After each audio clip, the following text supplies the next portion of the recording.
आवाज को कुछ नहीं, आवाज ठीक है बेटा।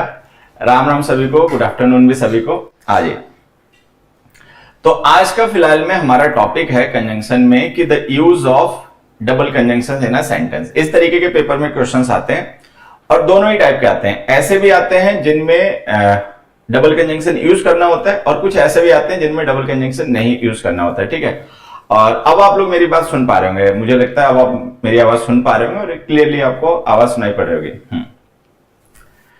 चलिए, शैल वी स्टार्ट। सबसे पहले मैं एक ईपीएफओ के एग्जाम में आया हुआ क्वेश्चन है, ईपीएफओ। ठीक है, ये एग्जाम अभी हुआ था ना। क्वेश्चन देखो क्या है, as you know that the ignorant are easily duped। ठीक है, ये पेपर में आया हुआ क्वेश्चन है। अच्छा, इसके सेक्शंस देखिए क्या है। एक नो एरर ऑप्शन भी होता है लास्ट में, तो नो एरर भी मैं लिख ही देता हूं। अब ये जो क्वेश्चन है हमें ये बताना है कि ये सही है गलत है। ये एक बच्चे ने व्हाट्सएप पर पूछा क्वेश्चन, बिना साउंड के आज पढ़ा दें। हाँ, इसमें देखिए, इसमें पार्ट्स पता है क्या बच्चे, एक नो, एक इग्नोरेंट। ये पार्ट ए है, ये पार्ट बी है, ये पार्ट सी है, और ये जैसा कि तुम लोग जानते ही हो पार्ट डी है। गुड इवनिंग बच्चों, सबको गुड इवनिंग। एक क्वेश्चन है, इसको देखिए सारे बच्चे और एक बार इसको बताने की कोशिश करेंगे what's wrong with it. As you know that the ignorant are easily duped, no error। आज का हमारा टॉपिक है, जो कंजंक्शन में आज हम एक पर्टिकुलर टॉपिक डिस्कस करेंगे ना, वो टॉपिक डबल कंजंक्शन से रिलेटेड ही है कि क्या हम डबल कंजंक्शंस का यूज एक ही सेंटेंस में कर सकते हैं या नहीं कर सकते हैं। अगर नहीं कर सकते हैं तो क्यों, और अगर कर सकते हैं तो कब।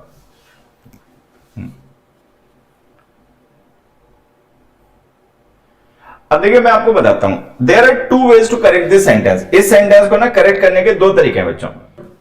हम इस सेंटेंस को ना दो तरीके से सही कर सकते हैं, लेकिन सही करने से पहले हमें यह जानना जरूरी है कि ये गलत क्यों है। हम सही करें क्यों।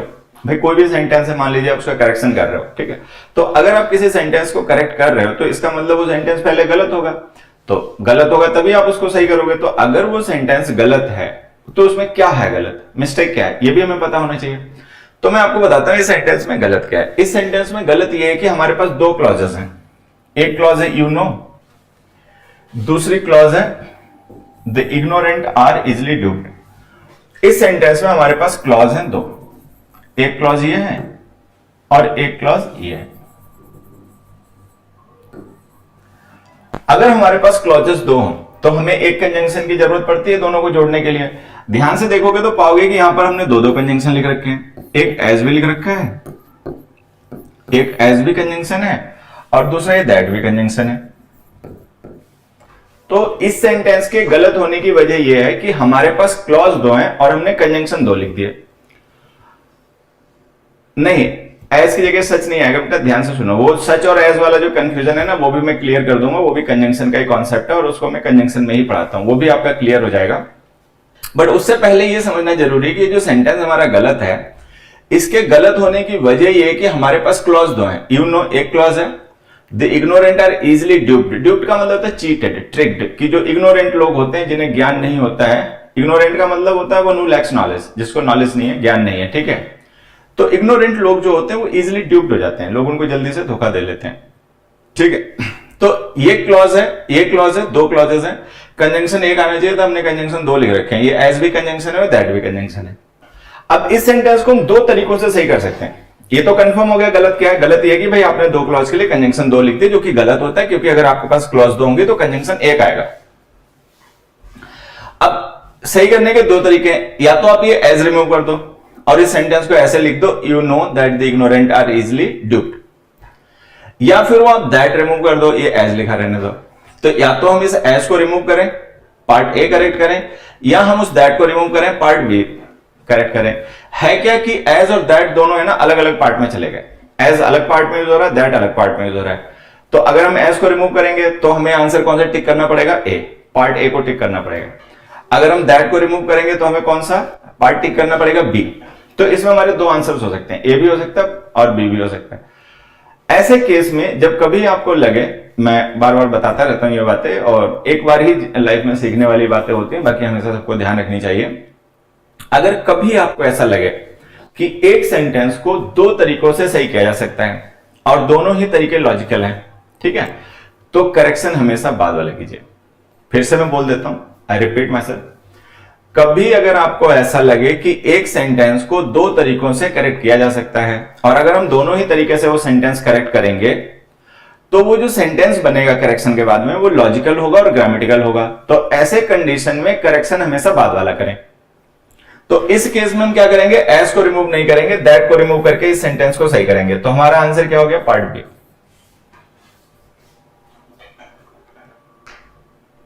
ठीक है, तो हमारा आंसर हो गया part B. As you know the ignorant are easily ड्यूप्ड।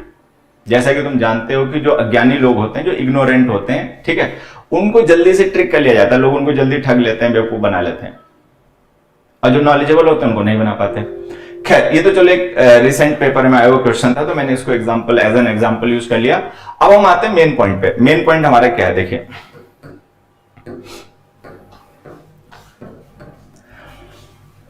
मैंने दो सेंटेंस लिखे, मैंने यहां पर दो सेंटेंस लिखे, ध्यान से सुनना, ये कॉन्सेप्ट है और ये क्लियर हो जाएगा तो उसके बाद मैं आपको जितने क्वेश्चन कराने जा रहा हूं वो सब एकदम क्लियर होते चले जाएंगे। ठीक है, पहले जो मेन कॉन्सेप्ट है, मतलब जो बैकबोन है इस कॉन्सेप्ट की, पहले उसको समझ लेते हैं। बैकबोन ये है कि मैंने एक सेंटेंस लिखा, Mohan asked me that where I was going।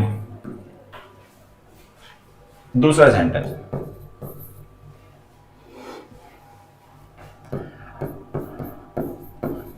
I told him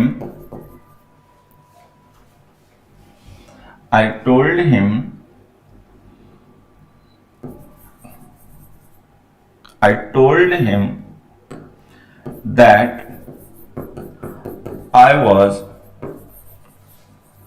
going home। I told him that I was going home when he asked me।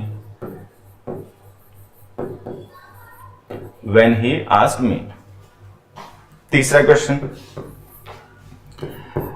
I told him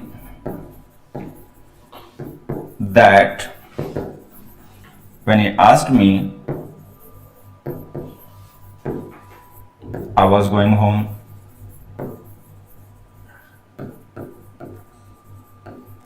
एक बार जल्दी से सारे बच्चे ये बताएंगे, ये लिखे गए सेंटेंसेस जो हैं, सेंटेंस ए, सेंटेंस बी और सेंटेंस सी, ये सब सही है या सब गलत है? मैं फिर से देखकर आपको बता देता हूं, ध्यान से सुनना। Mohan asked me that where I was going. दूसरा, I told him that I was going home when he asked me. तीसरा, I told him that when he asked me I was going home. अब आपको यह बताना है कि ये जो हमने सेंटेंसेस तीनों लिखे हैं, ये सही है या गलत है। ये मतलब क्रक्स है, ये बैकबोन है। जिस बच्चे को ये बात समझ में आ जाती है ना, जो मैं आपको इन 3 एग्जांपल्स की मदद से समझाऊंगा, उसको कोई कंफ्यूजन नहीं होता, उसको कोई डाउट्स भी नहीं होते, उसको कोई कंफ्यूजन भी नहीं होता। Sentence A, sentence B, sentence C. Mohan asked me that where I was going. Sentence B, I told him that I was going home when he asked me, and I told him that when he asked me I was going home।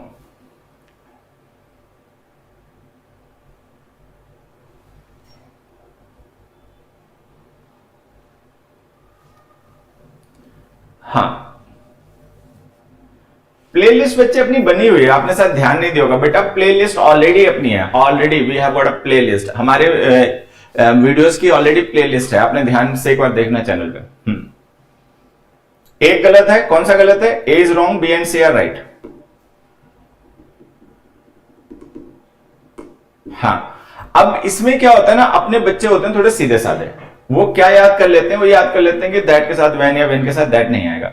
But actually आपको वैसे नहीं समझना है। मैं जैसे आपको समझाना चाहता हूं वो एक थोड़ा सा डिफरेंट तरीका है, मतलब मुश्किल भी नहीं है, आसान है और सही तरीका वही है। क्या तरीका है कि आप सेंटेंस में ना क्लॉज देखो कि आपके पास क्लॉज कितनी है। मोहन आस्क्ड मी, एक क्लॉज है, ठीक है, ये क्लॉज 1 हो गई। आई वॉज गोइंग, क्लॉज 2 हो गई। क्लॉज का मतलब समझ रहे हो? क्लॉज का मतलब सेंटेंस का एक ऐसा पार्ट जिसका अपना सब्जेक्ट और अपना प्रेडिकेट हो। क्लॉज हम कह रहे हैं सेंटेंस के उस पार्ट को जिसका अपना सब्जेक्ट और अपना प्रेडिकेट है। तो मोहन सब्जेक्ट हो गया, आस्क्ड मी प्रेडिकेट हो गया, तो एक क्लॉज हो गई। आई वॉज गोइंग में आई सब्जेक्ट हो गया, वॉज गोइंग प्रेडिकेट हो गया, तो 2 क्लॉज हो गई। अब हमारे पास अगर 2 क्लॉज है तो हमें कंजंक्शन चाहिए होगा 1। अच्छा, हम पहले से जानते हैं, हमने पिछली क्लास में भी डिस्कस किया ये बात कि जो दैट होता है ना कंजंक्शन होता है, और ये जो WH फैमिली वर्ड्स होते हैं जब हम इनका यूज असर्टिव सेंटेंस में कर लेते हैं तो ये भी कंजंक्शन होते हैं, सबऑर्डिनेट क्लॉज फॉर्म करते हैं। तो अब देखो हमारे पास 2 क्लॉज है और हमने कंजंक्शन कितने यूज कर रखे हैं? 2। जब हमारे पास क्लॉज 2 होंगे तो उनको कनेक्ट करने के लिए हमें एक कनेक्टर की जरूरत पड़ेगी। तो एक कनेक्टर की जरूरत पड़ेगी तो हमें कंजंक्शन 1 लिखना चाहिए, या तो हम दैट लिखें या हम वेयर लिखें। अच्छा, मेन क्लॉज में हमने वर्ब लिख रखे आस्क। आस्क वर्ब का मतलब ये कि क्वेश्चन पूछा गया होगा। अगर ये क्वेश्चन पूछा गया होगा तो आप वेयर लिखा रहने दें, ठीक है, दैट को रिमूव कर दें। तो इस क्वेश्चन में हमने क्या किया, दैट को रिमूव कर दिया, वेयर को लिखा रहने दिया, ये हमारा सेंटेंस हो गया। तो यहां पे 2 कंजंक्शन गलत हुए। 2 कंजंक्शन बच्चे इसलिए गलत हो गए क्योंकि हमारे पास स्टेटमेंट 2 थे। तो अगर हमारे पास स्टेटमेंट 2 है तो उनके लिए कंजंक्शन 1 यूज होगा। अब जब आपके पास 2 स्टेटमेंट थे तो आपने एक कंजंक्शन यूज कर लिया। अच्छा, दूसरे सेंटेंसेस में आइए, देखिए इसमें लिखा आई टोल्ड हिम, एक clause. I was going home, दूसरी क्लॉज। ही आस्क्ड मी, तीसरी क्लॉज। तो अब इस सेंटेंस में आप देखोगे ना हमारे पास 3 क्लॉज हैं। फिर से मैं एक बार रिपीट कर देता हूं, अगर कोई बच्चा ये नहीं समझ पा रहा है कि हम क्लॉज किसे कह रहे हैं, मैं मतलब ऐसा डाउट करता रहता हूं अक्सर कई बार। हालांकि ये बातें हम लोग इस बैच में, रैंकर्स बैच में काफी डिटेल में पढ़ा चुके हैं, लेकिन फिर भी अगर ऐसा कोई बच्चा हो जो इस बात को ना समझ पा रहा हो कि हम क्लॉज किसे कह रहे हैं, ठीक है, तो मैं आपको 2 तरीके बताता हूं क्लॉज को समझने के। क्लॉज सेंटेंस का वो पार्ट जिसका अपना सब्जेक्ट और प्रेडिकेट हो, ठीक है। एक तरीका आप ऐसा समझ सकते हैं क्लॉज क्या होती है। दूसरा तरीका क्लॉज को समझने का ये कि आप ये समझ सकते हो कि क्लॉज एक स्टेटमेंट होता है। सेंटेंस के अंदर, सेंटेंस एक स्टेटमेंट होता है, अगर उसी सेंटेंस के अंदर मल्टीपल स्टेटमेंट्स हो तो उन स्टेटमेंट्स को हम क्लॉज कहते हैं, ठीक है। आई टोल्ड हिम एक स्टेटमेंट हो गया, आई वॉज गोइंग होम दूसरा स्टेटमेंट हो गया, he looked me, sorry he asked me तीसरा स्टेटमेंट हो गया। तो यहां पर हम देखेंगे हमारे पास 3 स्टेटमेंट्स हैं, तो 3 कंजंक्शन, आपके पास 3 स्टेटमेंट है, 2 कंजंक्शन आएंगे। अब एक कंजंक्शन हमने दैट लिख रखा जो इन दोनों को जोड़ रहा है, एक कंजंक्शन हमने व्हेन लिख रखा जो इन दोनों को जोड़ रहा है। तो ये सही है, ये 2 कंजंक्शन सही है। क्यों सही है? क्योंकि एक कंजंक्शन चाहिए जो इन दोनों स्टेटमेंट्स को जोड़ दे, एक कंजंक्शन चाहिए जो इन दोनों स्टेटमेंट्स को जोड़ दे।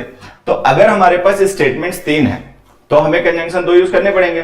तो ये जो 2 स्टेटमेंट, 2 कंजंक्शन हमने लिखे ना, ये बिल्कुल सही है बच्चे। अब आते हैं अपने थर्ड क्वेश्चन पे।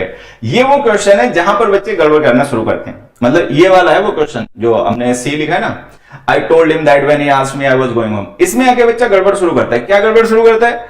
बच्चा ये सोचता है कि दैट और व्हेन एक साथ नहीं आएंगे। क्यों नहीं दैट और व्हेन आएंगे? उसको लगता है कि 2 कंजंक्शन एक साथ नहीं आ सकते। अब मैं आपको यही समझाना चाहता हूं कि आपको ये बात नहीं ध्यान रखनी है कि 2 कंजंक्शन एक साथ नहीं आते। आपको क्या याद रखना है? सारे बच्चों को यह ध्यान रखना है कि भाई अगर क्लॉज 2 है तो कंजंक्शन 1 आएगा, अगर क्लॉज 3 है तो कंजंक्शन 2 आ सकते हैं। अब देखो यहां पे क्लॉज आइडेंटिफाई करते हैं। आई टोल्ड हिम एक क्लॉज हो गई, एक स्टेटमेंट हो गया ना, आई टोल्ड हिम। ही आस्क्ड मी दूसरा स्टेटमेंट हो गया, तो ये दूसरी क्लॉज हो गई। आई वॉज गोइंग होम तीसरा स्टेटमेंट हो गया, तो ये तीसरी क्लॉज हो गई। तो हम देख रहे हैं इस सेंटेंस में 3 स्टेटमेंट्स हैं, तो हमारे पास 3 क्लॉजेस हैं। अब 3 क्लॉजेस हैं तो हमें 2 कंजंक्शन की जरूरत पड़ेगी। तो ये जो 2 कंजंक्शन हमने लिख रखे हैं सही है। तो कुल मिला के पता क्या बेटा, हमारा जो सेंटेंस ए था बस वही गलत था, ये दोनों सही है, केवल ये वाला गलत था। अच्छा, ये जो थर्ड स्टेटमेंट है इसको थोड़ा सा भी हमें और क्लियर करना है। थर्ड वाले सेंटेंस में थोड़ा सा हमें ये क्लियर करना है कि दोनों कंजंक्शन एक साथ क्यों लिख दिए गए, क्योंकि बहुत बार बच्चा ये समझ नहीं पाता कि हम दोनों कंजंक्शन को अलग अलग लिखें। चलो ये तो कंफर्म है कि भाई आपके पास में क्लॉज 3 है, तो अगर आपके पास में क्लॉज 3 है तो आप 2 कंजंक्शन यूज करोगे, ये तो क्लियर है। लेकिन वो दोनों कंजंक्शन आप एक ही साथ लिख दोगे क्या कि अलग अलग लिखोगे, ये कैसे डिसाइड होगा? तो इसके लिए मैं आपको एक छोटी सी तकनीक बताता हूं, ये मुश्किल नहीं है। देखो हमने एक सेंटेंस लिखा, आई प्रॉमिस्ड हिम, एक मिनट थोड़ा छोटे फॉन्ट में लिखते हैं, I promised him that I would help him when he met me। ठीक है, अब इसी सेंटेंस को मैं थोड़ा सा चेंज करके ऐसे लिख देता हूं, आई promised him that when he met me I would help him। चलिए अब एक बार जल्दी से सारे बच्चे बताएंगे दोनों सेंटेंसेस सही है दोनों गलत। ये सेंटेंस 1 हो गया और ये सेंटेंस 2 हो गया। जल्दी से बताइए दोनों सही है दोनों ही गलत। उसके बाद फिर मैं एक्सप्लेन कर दूंगा। पहले एक बार आप लोग ये बताओ कि ये लिखे गए दोनों स्टेटमेंट सही है या गलत हैं। I promised him that I would help him when he met me. I promised him that when he met me I would help him. सारे बच्चे एक बार ये बताएंगे ये लिखे गए दोनों सेंटेंसेस सही है या गलत हैं। उसके बाद एक्सप्लेन मैं कर दूंगा। एक्सप्लेनेशन मेरा रहेगा, आंसर आप लोगों का।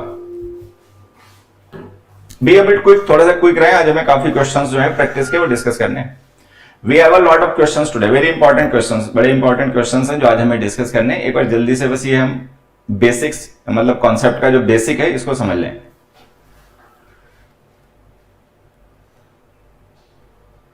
नहीं है दोनों में से कोई गलत नहीं है क्या?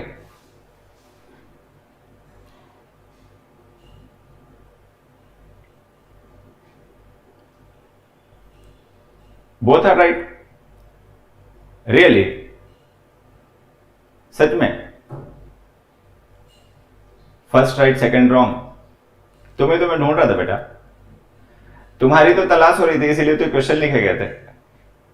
Both seems to be correct, actually they don't seem to be correct, they are correct, they are correct. ठीक है, they not only seem to be correct, actually they are correct. ये दोनों ही सेंटेंसेस करेक्ट हैं। ठीक है, इनमें से कोई भी गलत नहीं है, इनमें से कोई भी सेंटेंस गलत नहीं है, दोनों ही सही हैं। बस मैं आपको यह समझाना चाह रहा हूं कि दैट और व्हेन एक साथ क्यों है, क्योंकि इसमें ना बच्चा कंफ्यूज हो जाता है। बहुत सा बच्चा रहता है वो इस बात को समझ नहीं पाता कि दैट और व्हेन कब एक साथ आएंगे कब एक साथ नहीं आएंगे, और इस वजह से उसकी गलती हो जाती है। तो आपकी नेक्स्ट टाइम से इस वजह से मिस्टेक ना हो उसके लिए मैं समझा रहा हूं। ठीक है, देखो समझना। सबसे पहले आते हैं, बात करते हैं क्लॉज की। अगर आपको कंजंक्शन ये पता करना है कि सही है दोनों या गलत है, तो सबसे पहले क्लॉज पे जाइए। आई प्रॉमिस्ड हिम, एक क्लॉज, ठीक है, यहां भी और यहां भी, ये हो गई एक clause. I would help him, ये हो गया दूसरा स्टेटमेंट, ये हो गया आपकी दूसरी क्लॉज। ही मेट मी, ये हो गया आपकी दूसरी क्लॉज यहां पर। आई मेट हिम, ये यहां पर हो गई clause 3। I would help him, ये हो गया क्लॉज 3। तो एक बात तो कंफर्म है, एक बात तो कंफर्म है कि हमारे पास क्लॉज 3 है, स्टेटमेंट 3 है, तो हमें कंजंक्शन 2 चाहिए होंगे। तो ये कंजंक्शन दोनों की हमें जरूरत पड़ेगी। अब देखना बस ये है कि ये बात बच्चे को सही लगती है। जैसे हमने दैट यहां पे लिखा है ना, तो ये दैट इन दोनों स्टेटमेंट्स को जोड़ रहा है, ये सही है। व्हेन इन दोनों स्टेटमेंट्स को जोड़ रहा है, ये भी सही है। यहां पर हमें कोई प्रॉब्लम नहीं लगती। ये हमें समझ में आता है कि ये दैट हमने क्यों लिखा, वो व्हेन क्यों लिखा। यहां पर प्रॉब्लम होती है, बच्चा ये सोचता है कि भाई ये दैट और व्हेन एक साथ क्यों लिखे, अलग अलग लिखो, दैट को वहां लिखो व्हेन को यहां रहने दो, या दैट को यहां लिखो व्हेन को वहां रहने दो। तो मैं आपको समझाता हूं इंग्लिश में होता क्या है। इंग्लिश में होता क्या है कि अगर आप किसी पर्टिकुलर वर्ड को, किसी फ्रेज को या किसी क्लॉज को हाईलाइट करना चाहते हो, इंफेसिस करना चाहते हो, ठीक है, तो आप उसको लास्ट में लिखते बोलते हो, मेंशन कर देते हो। अब मान लीजिए अगर किसी पर्सन ने कहा कि आई प्रॉमिस्ड हिम, मैंने उसको प्रॉमिस किया that I would help him, कि मैं उसकी मदद करूंगा व्हेन ही मेट मी, जब वो मुझे मिलेगा। तो अगर मैं इस बात को हाईलाइट और स्ट्रेस करना चाहता हूं कि जब वो मुझे मिलेगा तब मैं उसकी मदद करूंगा, तो मैं when I met him clause को बाद में बोलूंगा। तो मैं इस बात को बाद में बोलूंगा कि मैं उसकी मदद करूंगा जब वो मुझे मिलेगा। तो if I am emphasizing the time, अगर मैं टाइम को एम्फेसाइज करूं कि मैं उसकी मदद कब करूंगा, तो मुझे वो टाइम वाली क्लॉज बाद में लिखनी पड़ेगी, व्हेन ही मेट मी। ठीक है, अच्छा, अगर मैं किसी से कहूं I promised him that when he met me, मैंने प्रॉमिस किया कि जब वो मुझे मिलेगा आई वुड हेल्प हिम, तो अगर मैं इस बात को एम्फेसाइज करूं कि मैं उसकी मदद कर दूंगा, ऐसा नहीं है कि नहीं करूंगा, कर दूंगा मदद, तो अगर मुझे ये बात एम्फेसाइज करनी कि मैं उसकी मदद करूंगा तो मैं ये वाला स्टेटमेंट बाद में बोलूंगा, ठीक है। अगर मुझे इस बात को एम्फेसाइज करना है कि मदद तभी करूंगा जब वो मिलेगा, तो मैं इस बात को लास्ट में बोलूंगा। तो ये पता है, इस बात पे डिपेंड करता है कि आप एम्फेसाइज किसको करना चाहते हो। आपको काम के होने के टाइम को एम्फेसाइज करना है, या आपका जो प्रॉमिस है, जो एक्शन है, आपको उसको एम्फेसाइज करना है। अगर एक्शन को एम्फेसाइज करना है तो इसको लास्ट में लिखना पड़ेगा, अगर टाइम को एम्फेसाइज करना है तो इसको बाद में लिखना पड़ेगा, ठीक है। तो हम अपनी जरूरत के हिसाब से, अपनी सुविधा के हिसाब से सेंटेंस के किसी भी पार्ट को बाद में किसी भी क्लॉज या फ्रेज को यूज कर सकते हैं। वो इस बात पर डिपेंड करता है कि हम किस क्लॉज में लिखी गई इंफॉर्मेशन को ज्यादा इंपॉर्टेंट मानते हैं, कि किस क्लॉज में लिखी गई इंफॉर्मेशन हमारे लिए ज्यादा इंपॉर्टेंट है, या जिसको हम हाईलाइट करना चाहते हैं उसको हम लास्ट में लिख देंगे। अब बात ये होती है कि जब हमने मान लीजिए इस बात को स्ट्रेस करना है कि आई वुड हेल्प हिम, तो हमने उसको बाद में लिख दिया, तो फिर हम इसका कंजंक्शन वहां क्यों नहीं लिख रहे? तो कंजंक्शन बच्चे हम इसलिए नहीं वहां लिख पाते क्योंकि अगर हम ये दैट कंजंक्शन यहां लिख देंगे तो दैट इन दोनों को जोड़ देगा, व्हेन बचेगा वो इन दोनों को जोड़ देगा, फिर मीनिंग गलत हो जाएगा। फिर देखो मीनिंग क्या हो जाएगा, I promised him when he met me that I would help him, ठीक है। तो अगर हम ये मीनिंग कन्वे करना चाहते हैं कि मैंने उसको प्रॉमिस किया कि मैं उसकी मदद करूंगा जब वो मुझे मिलेगा, तो हमें इसको ऐसे ही लिखना पड़ेगा। हम क्या करेंगे, कंजंक्शन ये रहने देंगे और कंजंक्शन का स्टेटमेंट आगे शिफ्ट कर देंगे, तो ये दो कंजंक्शन एक साथ में आ जाते हैं और हमें लगता है गलत हो गया, बट ये गलत नहीं होता है। अगर आपको रिक्वायरमेंट है तो आप दो कंजंक्शन एक साथ लिख सकते हो, ठीक है। बट बस प्रॉब्लम तब होती है जब आपको रिक्वायरमेंट ना हो और आप दो कंजंक्शन एक साथ यूज कर लो। अब मैं आपको क्वेश्चंस पे ले चलता हूं, जो क्वेश्चंस मैंने आज आपके साथ डिस्कस करने के लिए तैयार किए हैं ना, वो देखो ये है। पहला क्वेश्चन देखो, the man asked his friends that how they would manage to pay that huge an amount in a week। सबसे पहला स्टेटमेंट पढ़िए बच्चों, सबसे पहला स्टेटमेंट सारे बच्चे पढ़ेंगे, ठीक है, और बताएंगे सही है गलत है। आपके पास दो स्टेटमेंट्स हैं, एक सेंटेंस ये है, एक सेंटेंस ये है, जल्दी से बताइए दोनों सही या दोनों गलत। The man asked his friends that how they would manage to pay that huge an amount in a week। और दूसरा है, the man told them when that check would get cleared he would inform them by message.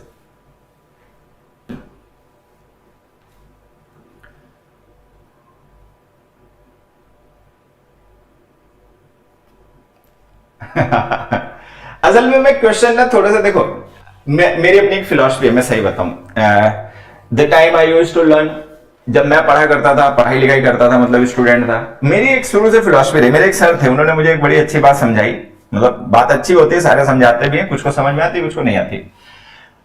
मेरे sir ने मुझसे कहा था, मुझे लगता है मैं कौन से स्टैंडर्ड में रहूंगा, खैर छोटा ही था, तो उन्होंने कहा था hope for the best, prepare for the worst.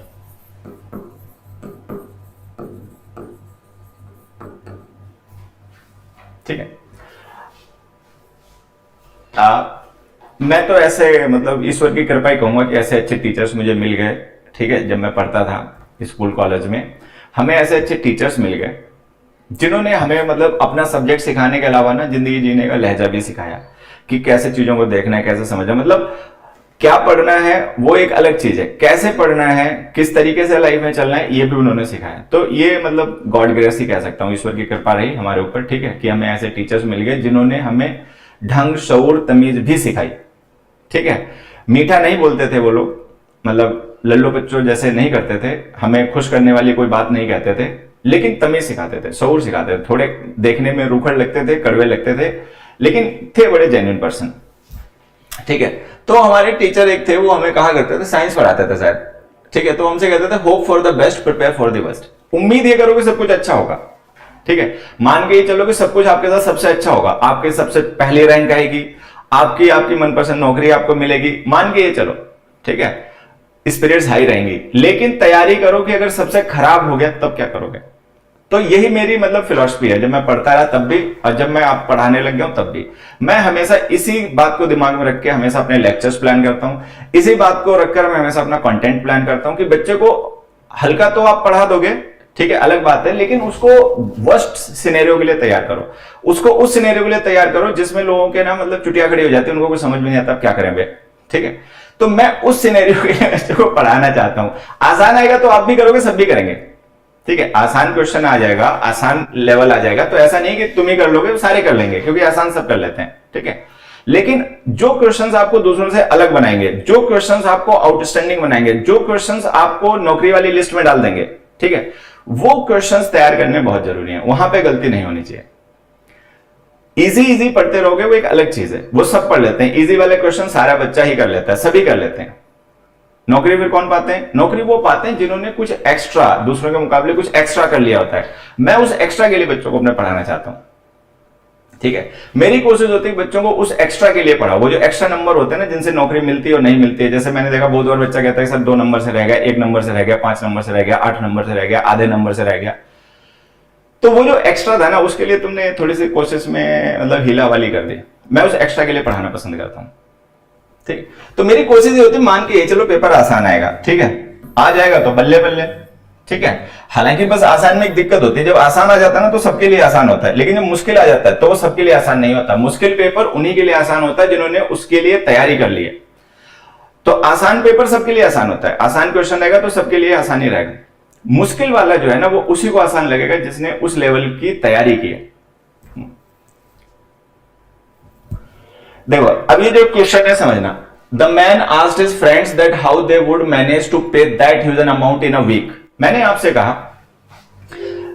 कि जो दैट है ये भी कंजंक्शन है और ये जो हाउ है ये भी कंजंक्शन है, तो 2 कंजंक्शन हमने लिख दिए। अब हमें पता ये करना है कि भाई ये दोनों सही है या दोनों गलत हैं। मतलब मेन बात ये कि हमें ये डिसाइड करना है दोनों सही है गलत है। मैंने आपको क्या बताया कि कोई मीनिंग ट्रांसलेशन मत करो, सिंपल सेंटेंस में क्लॉज टैली करो कि how many clauses, there are how many clauses in this sentence.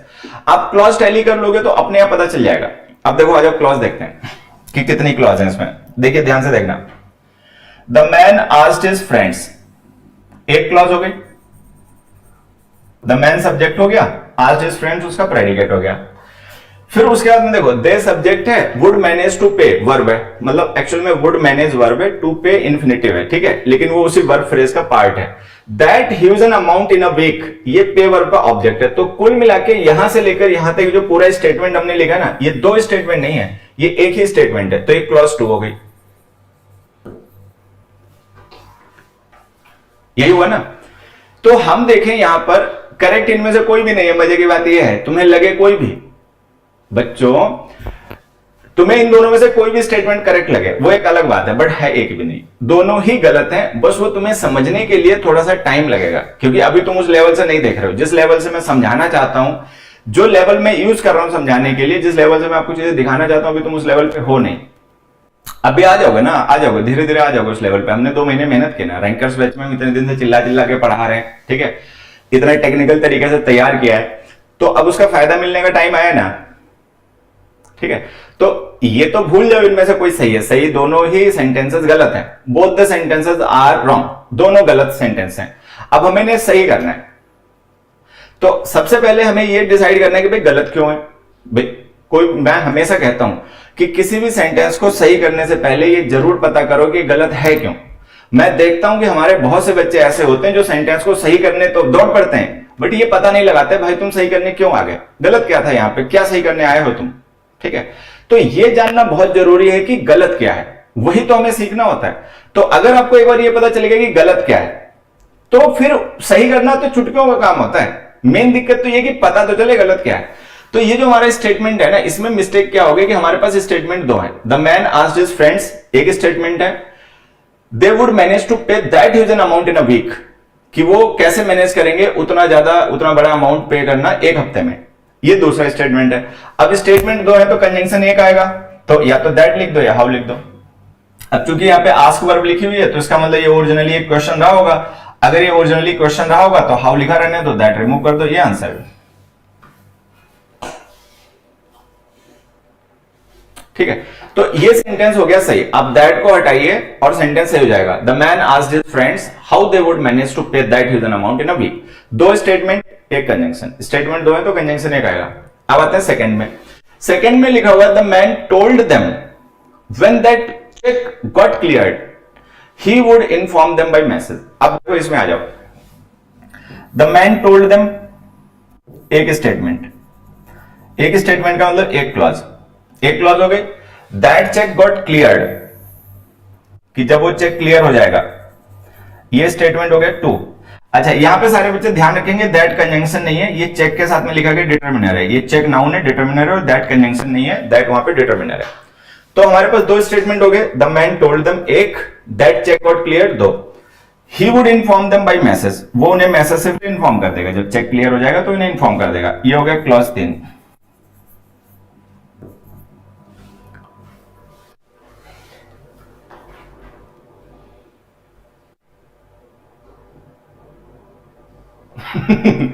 एक क्या पूछ रहा है, एक पूछ रहा है कि सर बालों का कुछ बताओ ना, बहुत झड़ रहे हैं बालों का, मुझसे पूछ रहा है। अबे भले आदमी, तू शर्म नहीं है तुझे? तो हमसे पूछ रहा है, हमें पता होता तो हम अपने ना बचा लेते। हाँ, हमारे अपने जा रहे हैं, जा के आ रहे हैं, बहुत से तो चले गए। तो तुम बावले हो क्या? ये क्वेश्चन किसी ऐसे पर्सन से पूछो जिसके हरे भरे लहलाते हुए बाल हो, ठीक है, जिसकी बालियां फूटी हो, ठीक है, हरे भरे मतलब टाइप का, समझ रहे हो ना? अब तुम हमसे पूछ रहे हो, अबे हमें क्या पता सर, हम अपने बचा नहीं पा रहे, अब तू हमसे सलाह मांग रहे। बाल वाल भैया चले जाते हैं, ढंग से पढ़ने वाले और ढंग से पढ़ाने वाले टीचर्स के बाल आप देखोगे तो हल्के मिलेंगे, उसके बाल बचते नहीं है, क्योंकि जो शऊर से पढ़ाएगा ना दिमाग लगा के, तो बालों को चाहिए होता है न्यूट्रिशन। अच्छा, न्यूट्रिशन आप यूज कर लोगे पढ़ने पढ़ाने में, तो पढ़ने पढ़ाने में न्यूट्रिशन यूज कर लोगे तो दिमाग में तो फिर मतलब बालों को न्यूट्रिशन मिलेगा नहीं, बाल हो जाएंगे। हमारे जो इंग्लिश के सर थे, मजे की बात मैं बताऊं, हमारे जो इंग्लिश के सर थे उनके भी बाल बहुत कम थे। तो उन्होंने ही हमसे ये कहा कि जो ढंग से पढ़ने पढ़ाने वाले लोग होते हैं जनरली पाओगे उनके बाल हरे भरे नहीं होंगे। अच्छा, फिर मैंने हालांकि ये बात बिल्कुल सही नहीं है, ऐसा नहीं है, वो हो सकता है कुछ लोग आपको ऐसे मिल जाएंगे जो बहुत इंटेलिजेंट होंगे, जिनका इंटेलिजेंस आईक्यू बड़ा अच्छा होगा और उनके बाल कम होंगे, ऐसे लोग ज्यादा होते हैं वैसे, ठीक है। लेकिन ऐसा कोई जरूरी नहीं है कि जिसके बाल होंगे वही अच्छा होगा। तो बालों वालों की बात मत करो हमसे, ठीक है, हमें बालों के बारे में भैया कोई आइडिया नहीं है, इंग्लिश इंग्लिश की बात पूछनी है तो पूछ बता लिया करो, ठीक है। चलिए, तो खैर, हाँ, तो मैं ये बता रहा था, हमारे जो इंग्लिश के टीचर थे जिन्होंने हमें स्कूल में पढ़ाया, उनके भी बाल नहीं थे, मतलब थे लेकिन कंपेटिवली हल्के थे, मेरी जैसी हालत थी उनकी भी लगभग, ठीक है। तो उन्होंने हमें ये बात बताई थी कि जो लोग ज्यादा होशियार होते हैं, ठीक है, जिनका दिमाग ज्यादा अच्छा होता है, चीजों को जो बारीकी से सोच समझ लेते हैं, ठीक है, महीन मतलब चीजों को भी नोटिस कर लेते हैं, जिनका परसेप्शन हाई होता है, उनके बाल कम होते हैं। उन्होंने कई एग्जाम्पल भी दिए थे, बहुत फेमस फेमस लोगों के, उस समय एग्जाम्पल भी दे दिए, ठीक है। तो वो बात हमारे दिमाग में घर कर गई, हालांकि उस समय में नहीं पता था कि आने वाले साथ में हमारे साथ ऐसा हो जाएगा, लेकिन चलो। अब आते हैं यहां पर, तो आप देखोगे यहां पर हमारे पास तीन क्लॉज हैं। द मैन टोल्ड देम एक क्लॉज हो गई, दैट चेक गेट क्लियर्ड दूसरी क्लॉज हो गई, ही would inform them by message तीसरी क्लॉज हो गई। तो जब आपके पास में क्लॉज 3 है और ये कंफर्म हो गया क्लॉज 3 है, तो आपको कंजंक्शन 2 चाहिए होंगे, लेकिन ध्यान से देखो कंजंक्शन तो यहां एक ही लिखा है, तो ये स्टेटमेंट गलत है, ये स्टेटमेंट आपका गलत है। अब इसको हमें सही करना है, ठीक है। अब इस सेंटेंस को हमें सही करना है। अब सही करने का तरीका क्या है? कंजंक्शन लिखो भाई, दो क्लॉज हैं तो आप, तीन क्लॉज हैं, कंजंक्शन दो लिखो। अब हमें डिसाइड करना है कि हम कंजंक्शन कहां लिखें, इस वेन से पहले लिखें या इस क्लियर के बाद लिखें।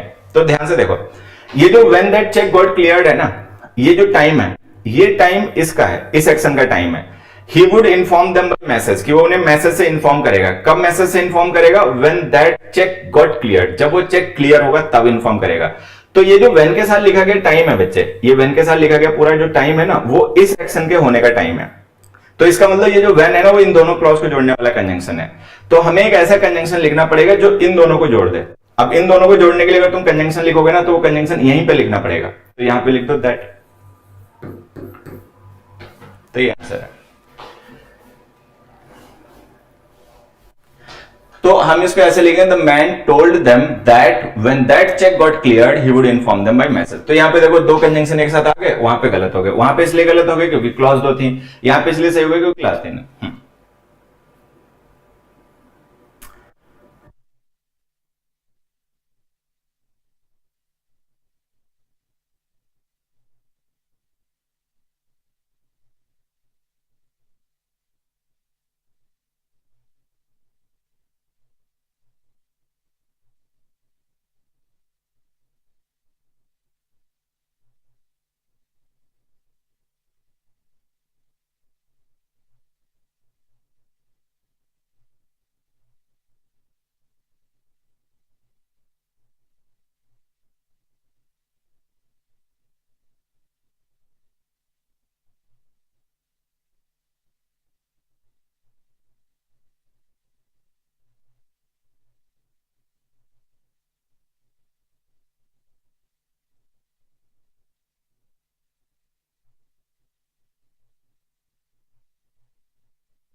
चलिए बेटा आवाज आ रही होगी, आ गई आवाज, ध्यान से सुनो।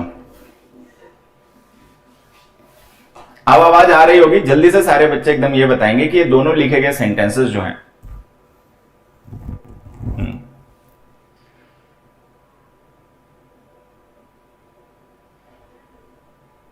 बेटा ये दोनों सेंटेंसेस जो हैं ये सही है गलत है?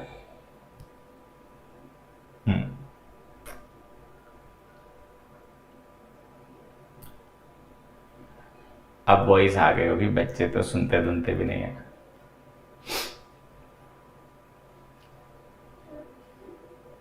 चलिए वॉइस नहीं आ रही है? अरे ऐसे कैसे होता है? ऐसे नहीं होता बेटा, वॉइस आ गई होगी।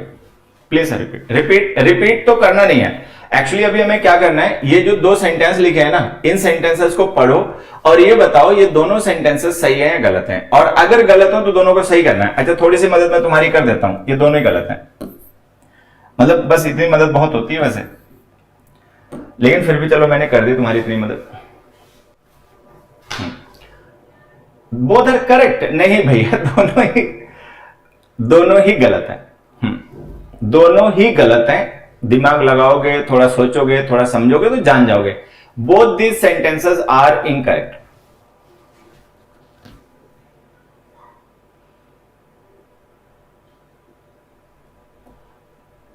Both incorrect, very good. हाँ वेरी गुड बच्चे, बहुत सही बात है। देखो जो बच्चे थोड़ा सा तरीके को अपना रहे हैं, जो तरीका बताया गया ना, जो बच्चे उस तरीके को अपना रहे हैं, उसको फॉलो करने की कोशिश कर रहे हैं, वो थोड़ा थोड़ा से क्लियर हो रहे होंगे, वो चीजें उनको क्लियर होती जा रही होंगी। अच्छा जो बच्चे अभी सही तरीका नहीं अपना रहे हैं, जो अभी अपनी मौज में ही है, ठीक है, वो नई चीजों को पकड़ पा रहे हैं। बड़ी सीधी सी बात है, बस आपको यह समझना है कि सेंटेंस में क्लॉज कितनी है। देखिए मोहन टोल्ड हिज फ्रेंड्स, एक स्टेटमेंट हो गया, तो ये एक क्लॉज हो गई, ठीक है। ही had seen in the museum, दूसरी क्लॉज हो गई। अब ध्यान से हम देखें तो हमारे पास दो स्टेटमेंट है, तो हमारे पास स्टेटमेंट दो है तो क्लॉज दो है। एक क्लॉज है मोहन टोल्ड हिज फ्रेंड्स, ठीक है, दूसरी है ही had seen in the museum. तो अगर आपके पास में क्लॉज दो है तो कंजंक्शन एक चाहिए होगा भैया, तो सबको ही पता है कि अगर आपके पास में क्लॉज दो होंगी then you will need to use one conjunction, ठीक है, एक कनेक्टर की जरूरत पड़ेगी। अब ये जो दैट हमने लिखा ये भी यहां पे कंजंक्शन ही है, और ये जो WH फैमिली वर्ड्स होते हैं ना, जब हम इनको सेंटेंस के बीच में यूज करते हैं तो ये भी कंजंक्शन ही होते हैं, मतलब उनका भी रोल कंजंक्शन का ही होता है। तो अब व्हाट भी कंजंक्शन है, दैट भी कंजंक्शन है, दोनों तो आप एक साथ नहीं यूज कर पाओगे, तो ये गलत है। ये कुल मिला के ये गलत है, क्योंकि अगर हमारे पास स्टेटमेंट दो हैं तो हम कंजंक्शन एक यूज करेंगे। अब हमें सही करना है, कैसे सही करोगे? Mohan told his friends that he had seen in the museum, ये लिखोगे, या Mohan told his friends what he had seen in the museum, ये लिखोगे। यहां पर एक बारीकी है, अगर तुम लोग उसके लिए तैयार हो, खैर मैं तो समझाऊंगा, तैयार हो या नहीं हो वो एक अलग बात है, क्योंकि मेरी प्रिपेयर फॉर द वर्स्ट, जैसे कि फिलोसफी में प्रिपेयर फॉर द वर्स्ट, तैयारी करो सबसे खराब हालत की। तो मैं यहां पे ना आपको एक छोटा सा पॉइंट है, टेक्निकल है, लेकिन मुझे लगता है कि अब हमारी अंडरस्टैंडिंग इतनी अच्छी है, ठीक है, कि मैं तुम पर ये भरोसा कर सकता हूं कि तुम उसको समझ लोगे, ठीक है। मैं फिर से बता देता हूं बेटा, एक बार ध्यान से सुनना। ये जो मैं आपको यहाँ पे आंसर समझाना चाहता हूं ना, मैं चाहता हूं कि ये आंसर वास्तव में मैं तुम्हें समझाऊं, याद ना करो। तो एक छोटा सा पॉइंट है जो अगर आप समझ लोगे तो ये दोनों क्वेश्चंस बहुत आसान हो जाएंगे। अच्छा पॉइंट वो थोड़ा सा टेढ़ा है, लेकिन जितने दिनों से मैं तुम्हें पढ़ा रहा हूं, जितना अभी तक मैं तुम्हें समझ पाया हूं, तो मैं ये मान के चलता हूं कि अगर ढंग से समझाऊंगा या तुम ढंग से समझोगे तो समझ जाओगे। देखो देखो मैंने एक सेंटेंस लिखा, Kamal Kamal said that he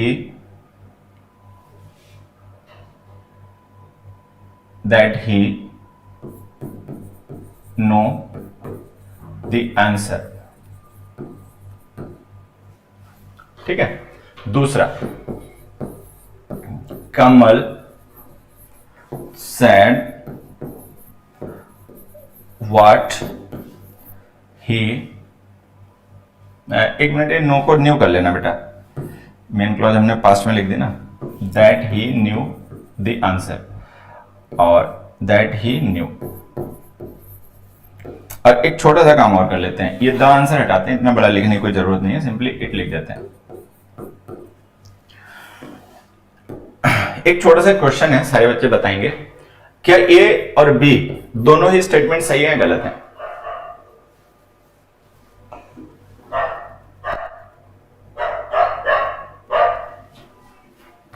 ठीक है, जल्दी से एक बार बताएंगे फिर मैं आपको समझाता हूं। ये दो स्टेटमेंट लिखें, Kamal said that he knew it, Kamal said what he knew. जल्दी से बता दो ये दोनों ही स्टेटमेंट सही है या गलत है?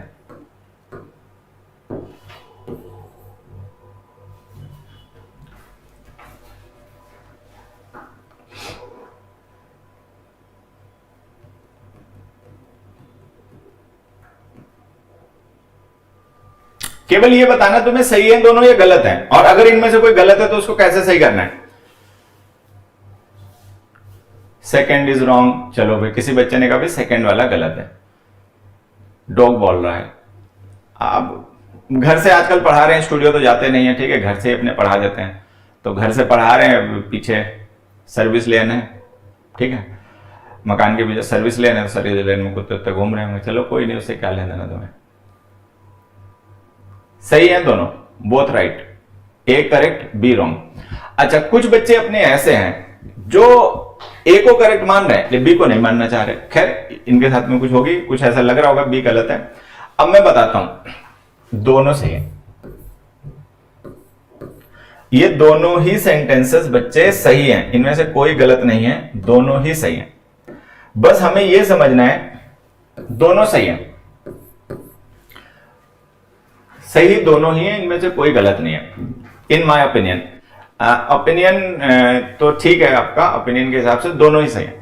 अब समझना यहां पर एक बात, इन दोनों सेंटेंस में तुम देखोगे ना कंजंक्शन अलग अलग लिखे हैं, एक में कंजंक्शन दैट लिखा है, एक में कंजंक्शन व्हाट लिखा है। तो हमें यहां पर यह समझना है कि ये कैसे डिसाइड होता है कि हम दैट लिखें या व्हाट लिखें। मतलब मैं जो आपको यहां पे छोटे से एक बात समझाना चाह रहा हूं वो ये है कि ये डिसाइड कैसे होता है कि हम कंजंक्शन दैट लिखें या व्हाट लिखें। ठीक है, इनमें दोनों में बेसिक डिफरेंस क्या होता है, क्योंकि जब हमें ये बेसिक डिफरेंस समझ में आ जाएगा ना, तो इससे पहले जो स्क्रीन पे हमने दो क्वेश्चन लिख रखे थे वो हमें तभी समझ में आएंगे जब हमें ये डिफरेंस समझ में आ जाएगा। ठीक है, तो एक बार डिफरेंस आ जाइए, समझते हैं।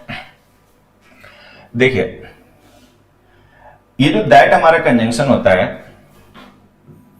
इसके साथ ही जो हम क्लॉज लिखते हैं, मतलब दैट इस क्लॉज का कंजंक्शन, इस क्लॉज का कंजंक्शन है, तो दैट के साथ लिखी गई क्लॉज नाउन होती है। ठीक है, व्हाट के साथ लिखी गई क्लॉज भी नाउन होती है, पहली बात ध्यान देनी है। ठीक है, और नाउन्स जो होते हैं वो सेंटेंस में सब्जेक्ट या ऑब्जेक्ट होते हैं, सबको पता हुआ है नाउन्स जो होते हैं वो सेंटेंस में सब्जेक्ट या ऑब्जेक्ट होते हैं। अगर हम किसी क्लॉज को एज ए नाउन यूज करेंगे तो वो भी सेंटेंस में सब्जेक्ट या ऑब्जेक्ट होगी। अभी जो हमने सेंटेंस में यहाँ पे नाउन क्लॉज लिखी है, ये सब्जेक्ट तो हो नहीं सकती। सब्जेक्ट इसलिए नहीं हो सकती क्योंकि सब्जेक्ट यहाँ पे कमल है, सब्जेक्ट इसलिए नहीं हो सकती क्योंकि एक तो सब्जेक्ट कमल है, और दूसरा अगर वो क्लॉज सब्जेक्ट होती तो वर्ब से पहले लिखी जाती, बाद में क्यों लिखी जाती है? बाद में लिख रहे हैं तो इसका मतलब ये ऑब्जेक्ट है।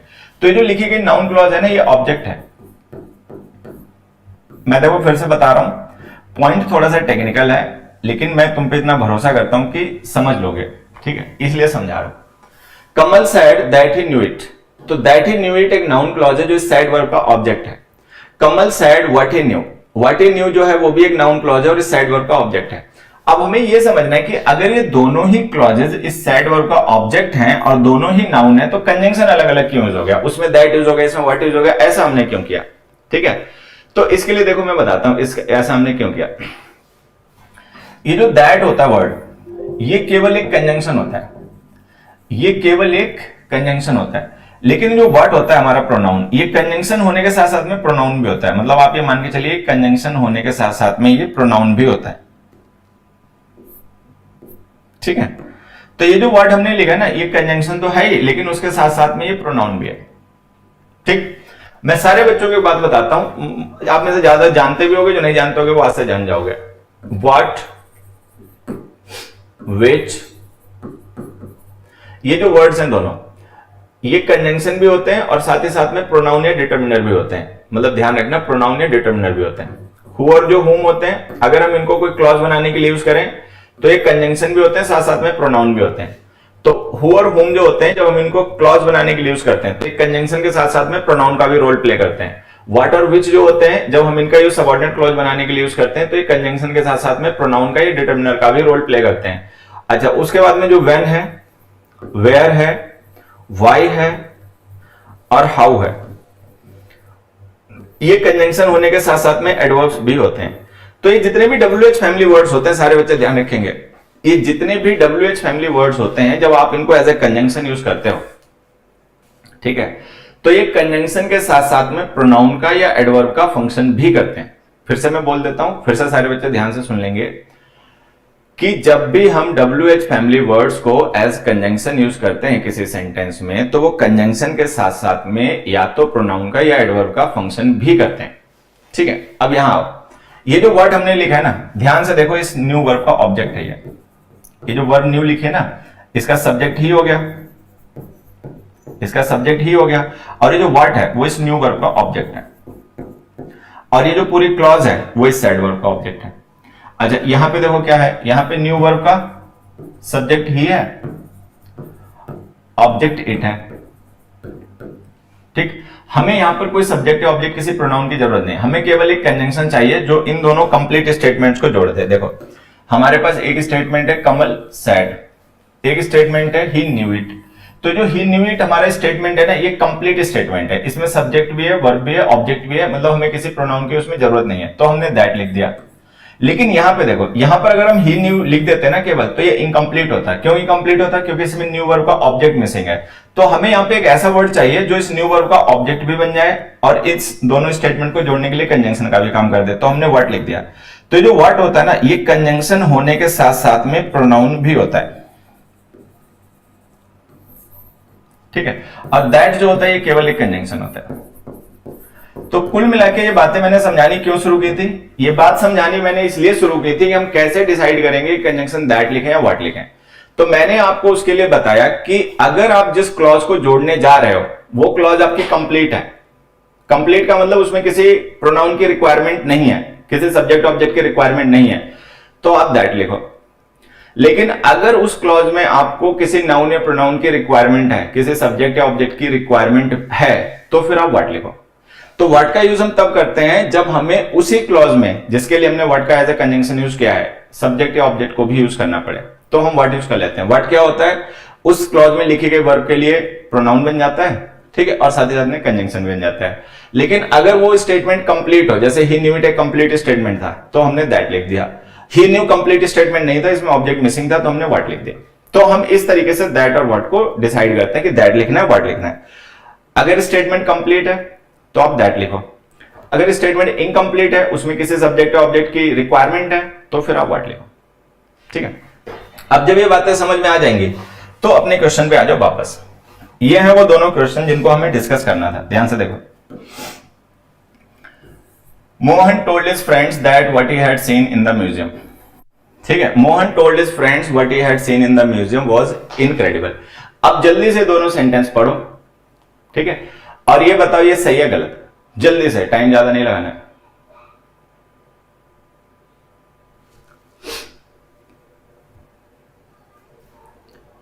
Mohan told his friends that what he had seen in the museum. Mohan told his friends what he had seen in the museum was incredible. जल्दी से बताओ बच्चों, समझ में आ गया ना? ये छोटा सा ही डिफरेंस था, लेकिन चलो अच्छा है, थोड़ा सा टेक्निकल है। बच्चे कई बार ये समझ नहीं पाते कि कंप्लीट है कि इनकम्प्लीट है कि सब्जेक्ट है कंजंक्शन है, तो उस चक्कर में वो समझ नहीं पाते, फिर वो रूल का चक्कर ढूंढते हैं, फिर वो रूल ढूंढते हैं, फिर कोई उन्हें मिल भी जाता है रूल बताने वाला कि जब दैट लिखा है तो व्हाट की जरूरत क्या है, जब व्हाट लिखा है तो दैट की जरूरत क्या है। ठीक है,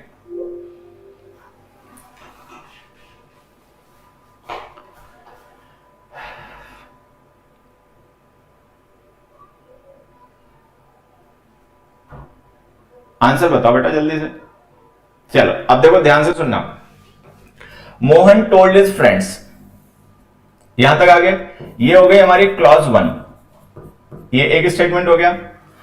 that what he had seen in the museum, what he had seen in the museum, ये हो गई क्लॉज 2। अब हम देख रहे हैं इस क्लॉज 2 में हमने कंजंक्शन तो दो लिख दिए, दैट भी लिख दिया, व्हाट भी लिख दिया। अब दोनों तो आप नहीं लिख सकते, कोई एक तो इनमें गलत हो गया है, या तो दैट गलत है या व्हाट गलत है। अब हमें ये डिसाइड करना है कि हम दैट रिमूव करें या व्हाट रिमूव करें। मतलब हमारा जो मेन क्वेश्चन क्या है, मेन क्वेश्चन ये है कि हम वहां से दैट और व्हाट में से किसे रिमूव करें। देखो मैंने थोड़ा सा शायद अंडरलाइन ज्यादा कर दिया, एक minute. He had seen in the museum, ठीक है, ये हमारी क्लॉज 2 है। तो हमारे पास दो स्टेटमेंट है, एक स्टेटमेंट है मोहन टोल्ड हिज फ्रेंड्स, दूसरा स्टेटमेंट है ही had seen in the museum. तो दो स्टेटमेंट के लिए हमें कंजंक्शन एक लिखना पड़ेगा। अब हमें यह डिसाइड करना है कि ये जो दो ऑप्शन लिख दिए गए हैं दैट और व्हाट, इनमें से कौन सा लिखें, दैट लिखें या व्हाट लिखें। ठीक है, तो मैंने आपको उसके लिए क्या बताया कि अगर जो क्लॉज बाद में आप लिखने जा रहे हो जिसके लिए कंजंक्शन की जरूरत पड़ रही है, जिस क्लॉज के लिए कंजंक्शन की जरूरत पड़ रही है, अगर वो क्लॉज कंप्लीट है, कंप्लीट का मतलब उसमें किसी नाउन या प्रोनाउन की रिक्वायरमेंट नहीं है, तो आप दैट लिखो। अगर उस क्लॉज में किसी नाउन या प्रोनाउन की रिक्वायरमेंट की जरूरत है, ठीक है, तो फिर आप व्हाट लिखो। अब आ जाते हैं अपनी क्लॉज देखते हैं। क्लॉज लिखिए ही had seen in the museum. तो अब ध्यान से देखोगे ना तो सीन वर्ब का ऑब्जेक्ट मिसिंग है, तो ये जो क्लॉज है बिना कंजंक्शन के इनकंप्लीट है। बिना कंजंक्शन के अगर लिखोगे ना ही had seen in the museum, तो ये इनकंप्लीट क्लॉज है। क्यों इनकंप्लीट है? क्योंकि इसमें सीन वर्ब का ऑब्जेक्ट मिसिंग है। सीन जो वर्ब है ना उसका ऑब्जेक्ट नहीं लिखा, इसका ऑब्जेक्ट मिसिंग है। तो जब तुम्हें ये कंफर्म हो गया कि अगर ये जो सीन वर्ब है इसका ऑब्जेक्ट मिसिंग है, तो इसका मतलब ये क्लॉज कंप्लीट नहीं है, इनकंप्लीट है। अगर ये क्लॉज इनकंप्लीट है, ठीक है, तो इसको कंप्लीट करने के लिए आप व्हाट लिख दो। व्हाट क्या होगा, उस सीन वर्ब का ऑब्जेक्ट भी बन जाएगा, साथ ही साथ में कंजंक्शन भी बन जाएगा। दैट लिखोगे तो केवल कंजंक्शन बनेगा, ऑब्जेक्ट नहीं बन पाएगा। तो इसका मतलब दैट सही हो गया, वो सॉरी व्हाट सही हो गया, दैट गलत हो गया। तो ये हमारा आंसर। तो इसमें हो गया Mohan told his friends what he had seen in the museum. ठीक, अब इसमें आ जाते हैं। Mohan told his friends, Mohan ने अपने फ्रेंड्स को बताया। चलो भाई क्या बताया वो बाद में देख लेंगे, लेकिन ये हो गई क्लॉज 1। ठीक है, फिर हमने लिखा ही had seen in the museum, he had seen in the museum, ये हो गई क्लॉज 2। अच्छा, जैसा कि हम ऊपर पढ़ ही चुके हैं कि ही had seen in the museum में जो सीन वर्ब है उसका ऑब्जेक्ट मिसिंग है। तो चूंकि उसका ऑब्जेक्ट मिसिंग है तो फिर हमें ऑब्जेक्ट भी चाहिए, कंजंक्शन भी चाहिए। तो हमने यहां पे लिख दिया व्हाट। तो व्हाट लिख देने से बन गई हमारी क्लॉज 2। ये जो व्हाट है ये इसका कंजंक्शन हो गया।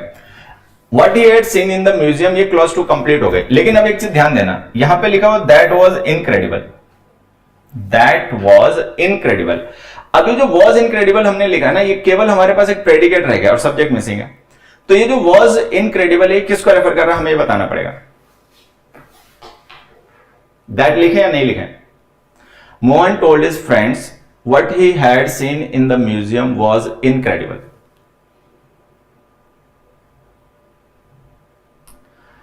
अब यहां पे देखो पता है क्या इशू बनेगा। अब यहां पे इशू ये बनेगा कि ये जो वाज इनक्रेडिबल हमने लिखा है ये एक प्रेडिकेट है, ये एक प्रेडिकेट है,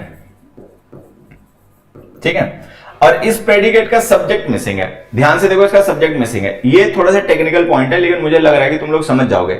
वाज इनक्रेडिबल हमने किसी के बारे में कहा, प्रेडिकेट वो होता है जो हम किसी के बारे में बताएं, तो हमने किसी के बारे में बताया कि वाज इनक्रेडिबल, कि वो इनक्रेडिबल था। लेकिन इनक्रेडिबल था क्या, वो क्या है, इसका सब्जेक्ट क्या है? तो सब्जेक्ट ध्यान से देखो लिखा नहीं। अच्छा, ये जो व्हाट है वो इसका सब्जेक्ट हो नहीं सकता क्योंकि व्हाट जो है वो सीन वर्ब का ऑब्जेक्ट है। ये क्लॉज इसका सब्जेक्ट हो नहीं सकती क्योंकि ये मेन क्लॉज है, सब्जेक्ट का काम करेगी नहीं। तो ये जो वाज इनक्रेडिबल है ना, इसका ध्यान से देखोगे तो इसका ऑब्जेक्ट जो है, सब्जेक्ट जो है ना, ये पूरा स्टेटमेंट है। ये what he had seen in the museum, ये पूरा स्टेटमेंट इसका सब्जेक्ट है वाज इनक्रेडिबल का। तो हमने एक स्टेटमेंट को सब्जेक्ट बना के लिख रखा है। अच्छा, जिन बच्चों ने पिछली क्लास कंजंक्शन की देखी होगी, प्रीवियस लेक्चर जिन बच्चों ने कंजंक्शन का देखा होगा, उनको एक बात याद होगी। मैंने आपको बताया था कि जब आपको नाउन क्लॉज बनानी हो तो वहां पे दैट का यूज किया करो। ठीक है, जैसे हमने लिखा था ना, it was decided at the meeting that nobody would challenge the decision taken by the bureaucrats. ठीक है, तो यहां पे जो what he had seen in the museum है ना, ये पूरा का पूरा स्टेटमेंट इज वाज इनक्रेडिबल का सब्जेक्ट है। तो अब हमें एक ऐसा कंजंक्शन चाहिए जो इसको नाउन क्लॉज भी बनाए। तो यहां पर हम लिखेंगे दैट। तो व्हाट से पहले यहां पे हमें दैट लिखना पड़ेगा। तो ये सेंटेंस ऐसे लिखा जाएगा, Mohan told his friends that what he had seen in the museum was incredible. समझ में आया? सही से बताना, समझ में आया? नहीं समझ में आया तो मैं 1 मिनट और ले लूंगा और समझा के फिर छुट्टी करूंगा।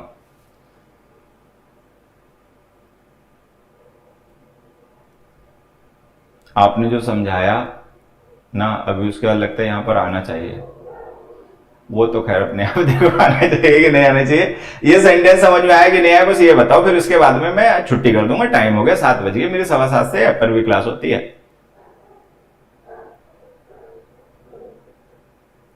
आ गया?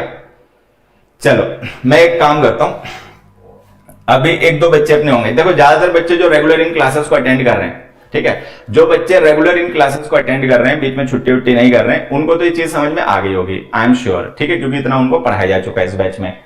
कुछ बच्चे अपने नए हो सकते हैं, अभी नए इस बैच में जुड़ रहे हैं, अपने नए साथी लोग, ठीक है, तो उनको थोड़ा सा कंफ्यूजन हो सकता है, तो मैं उनको चलते चलते एक बार डिटेल में ये बात उस स्क्रीन पे लिख के समझा देता हूं, ठीक है, उसके बाद में उनको भी क्लियर हो जाएगी। देखिए यहां मैं आपको समझा देता हूं बेटा, जिन बच्चों को नहीं समझ में आई वो यहां से समझेंगे। Mohan told his friends that what he had seen there, मैंने इन द म्यूजियम को ना शॉर्ट में देयर लिख दिया, what he had seen there was incredible, was incredible,